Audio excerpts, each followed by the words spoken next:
the anti-Turkish and anti-Islamic stance of the British deep state.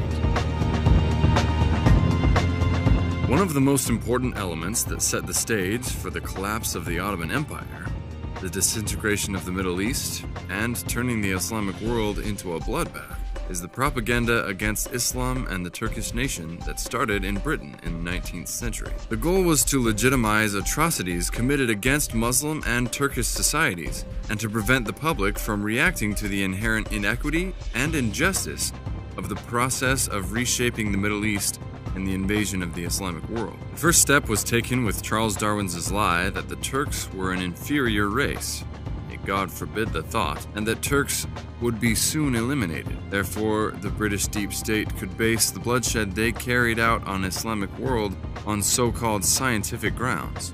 Let's look at what Darwin said and how he fed the British deep state with his unscientific delusion.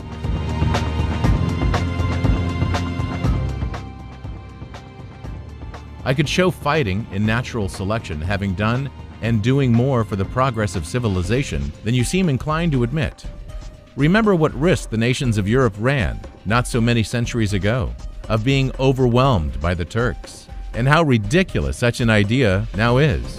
The more civilized so-called Caucasian races have beaten the Turkish hollow in the struggle for existence. Looking to the world at no very distant date, what an endless number of the lower races will have been eliminated by the higher civilized races throughout the world. Following Darwin's so-called scientific observation, the leading British politicians and writers of the time repeatedly made anti-Turkish statements, rejecting their anti-Turkish and anti-Islamic attitude as a scientific stance. For instance, just like Darwin, the period's British Foreign Secretary George William Frederick Villiers defined the Turkish race as one that could never be civilized. According to the delusions of Villiers, Turks should have been wiped off from the face of the earth. Also, William Ewart Gladstone, who served as the British Prime Minister from 1880 to 1885, uttered numerous insults against the Turkish nation, and in his book referred to Turks as an anti-human specimen of humanity. Gladstone had aspirations, such as to drive the Turks back to the steppes of Central Asia for the continuation of their civilization. Once he said that the so-called evil actions of Turks could be eliminated only when they were eliminated.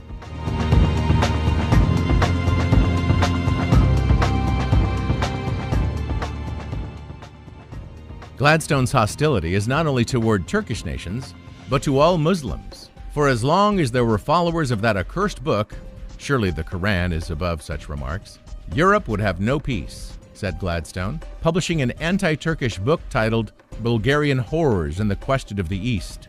In this book, he disparaged the Ottomans with a vengeance and wrote, "Let the Turks now carry away their abuses in the only possible manner, namely, by carrying off themselves."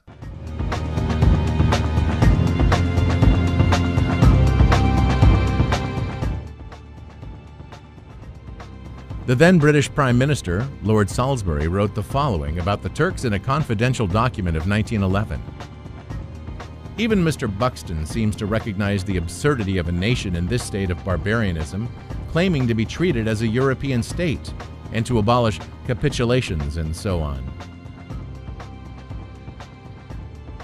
These words, which regard the rightful opposition to capitulations that plagued the Ottoman Empire as barbarism, reveal the mentality of the British deep state. According to the British deep state, Turks and Muslims are condemned to slavery, service, and exploitation under the Anglo-Saxon race. In fact, it was this period when Britain labeled the Ottoman Empire as the sick man. Prime Minister Herbert Henry Asquith said in a speech that the Ottoman Empire was on its deathbed, and maintained that, as the nest of malice and evil, this sick man would not revive again.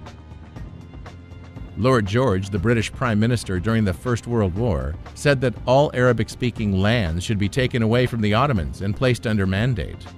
He said the Turks would have a certain portion of Anatolia, but no European territory at all. He maintained that Turks should be given no part of the straits or the seas. George was fixated on one notion: that Turks have stayed and caused troubles in Europe for centuries, and that Istanbul was not Turkish, it was Greek, and Turks had to be removed from there.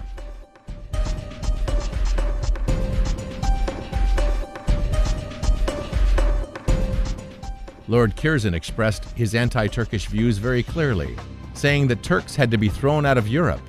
He called Turks a nest of pestilence, creators of wars, and blasphemy for its neighbors, and claimed that they had to be wiped off from Europe.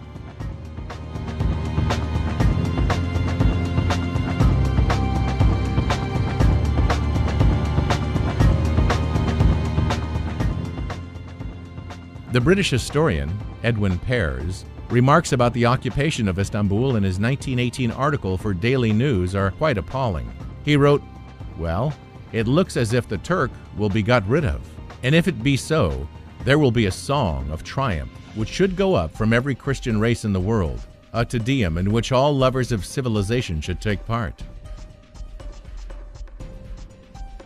The anti-Turkish and anti-Muslim rhetoric of 19th century British politicians, examples of which we touched upon briefly, are important in terms of understanding the collapse of the Ottoman Empire and contemporary developments. In the 19th century, the British deep state not only targeted the Ottomans, but also the religion of Islam. During these provocations, there were attacks against our religion and an overall policy to weaken the Islamic world. Edward Augustus Freeman, an English politician, bizarrely argued that Islam, may God forbid the thought, was a restrictive and intolerant religion. Freeman was also one of the most vocal names in anti-Turkish propaganda after the Bulgarian uprising. Winston Churchill, who served as Home Secretary, Minister of Munitions, Secretary of State for War, Chancellor of Exchequer, Minister of Defense, and finally Prime Minister of the United Kingdom, repeatedly used the most slanderous expressions about Islam and Muslims. Churchill regarded the Anglo-Saxon race as supreme and other races as so-called semi-animal creatures from the inferior classes that needed to be exploited and guided. Churchill, a politician who proposed that 100,000 British troops should be forcibly taken to labor camps and be castrated, thought that in this way the decline of the British race could be prevented. It was also Churchill who ordered Kenya's fertile lands to be worked only by the Caucasian race, who caused the transportation of 150,000 Kenyans to concentration camps. Even today, behind the atrocities that take place throughout the Islamic world lies the British deep state's racist and anti-Islamic black propaganda and insidious politics. The greatest barrier against this insidious plan is a strong Islamic union where Muslims ally together and live by Islam, as it was defined in the Quran, which is the highest point of democracy, freedom, art, and equality. When Muslims are in a total union of love as God commands, no treacherous plan will have the opportunity to influence this region.